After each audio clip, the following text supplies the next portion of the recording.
কোথায় যাইতেছ রানী? ওই আমার জাতি হবি না, সেই জন্য চলে যাচ্ছি।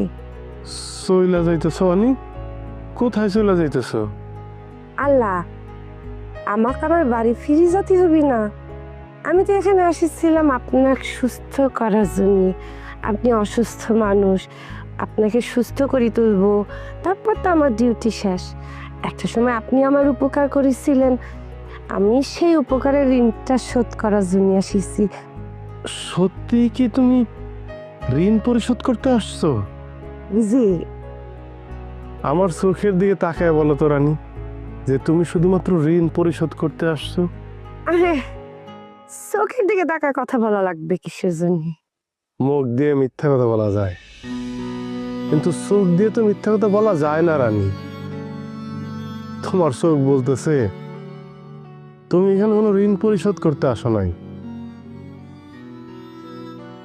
তুমি তুমি একটা টানে আসছো রানী,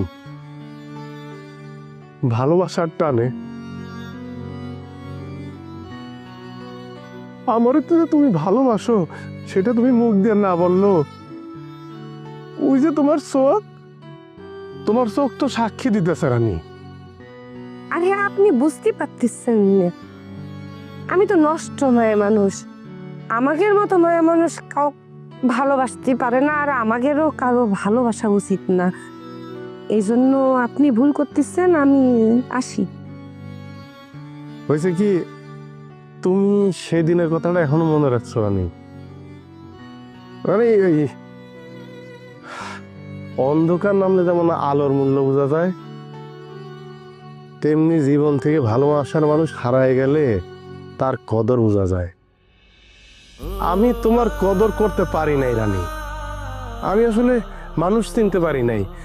আমি ছোটবেলায় 2-1 বার স্কুলে গেছি, গরুর রচনা শিখাইছে, গরু দেখতে কেমন, গরু কি কি করে সব শিখাইছে, কিন্তু ভালো মানুষ আর খারাপ মানুষ শিখার কোনো রচনা শিখায় নাই রানী।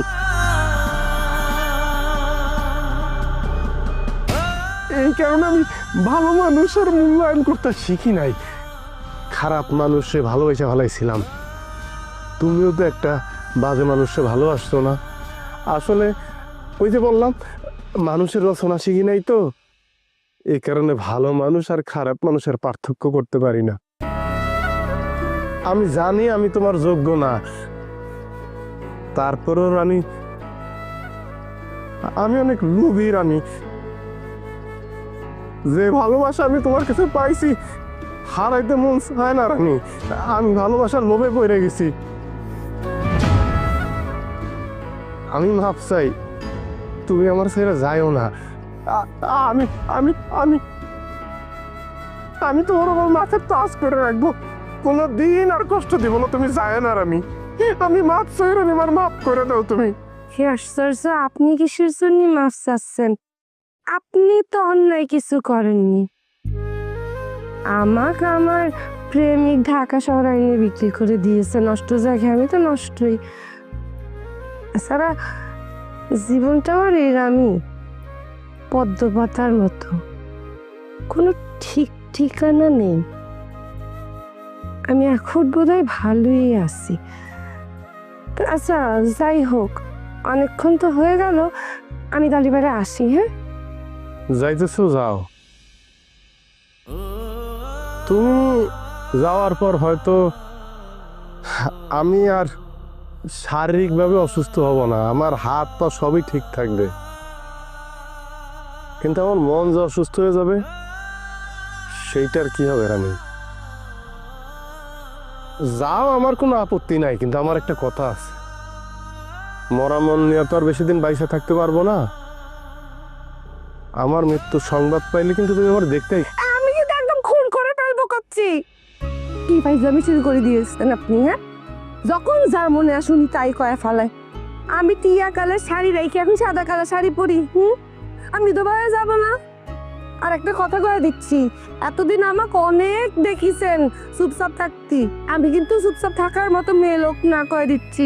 ওই রোজি টজি পজি কিছু চলবি না। রাজার জীবনে শুধুমাত্র রানী থাকতি। আর রাজার জীবনে যদি রানী বাদে কেউ আসে তাহলে রাজার পা ভাঙা লাগবে না, রানী একাই যথেষ্ট রাজার পা ভাঙ্গি দেওয়ার জন্য। মরে যাবে। আল্লাহ, আল্লাহ,